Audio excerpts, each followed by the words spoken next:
were being evaluated. We were being assessed to determine whether we were worthy of membership in the galactic community, or whether we posed a threat that needed to be contained or eliminated. Our future, in other words, had been placed in the hands of beings we never met, operating according to principles we didn't fully understand. Guided by historical precedents that might not apply to our unique circumstances. We had lost, in a single moment of understanding, the luxury of believing we controlled our own destiny. We were now consciously aware that our fate was, to some degree, in the hands of cosmic powers we could barely comprehend. The impact on human civilization was immediate and profound. Some people fell into despair, convinced that humanity had been judged and found wanting. Others rallied, determined to prove that we were worthy of cosmic membership. Religious communities reinterpreted their faith through this new lens.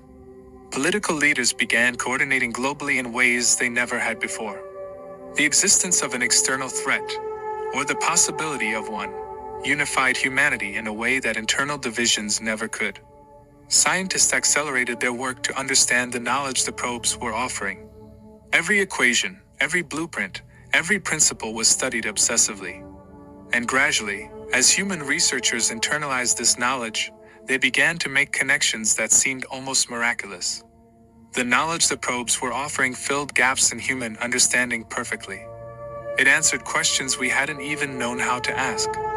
It suggested directions for research that yielded remarkable results. Within months, human physicists had developed theoretical frameworks that unified quantum mechanics and general relativity, the holy grail of theoretical physics that had eluded us for a century. Within a year, experimental verification of some of these frameworks had been achieved. Technology began advancing at an accelerated pace, breaking free from the constraints of conventional physics. The first practical applications appeared within 3 years. Energy systems based on principles of quantum topology produced power with almost perfect efficiency. Materials engineered according to the new physics were simultaneously harder than diamond and more flexible than rubber. Computational systems using quantum coherence effects achieved processing speeds that made previous computers look like ancient abacuses. But most importantly, the theoretical framework that emerged from the probe's knowledge suggested something radical about consciousness itself. It proposed that consciousness was not a byproduct of neural complexity, but a fundamental feature of the universe, emerging whenever matter achieves sufficient organizational sophistication.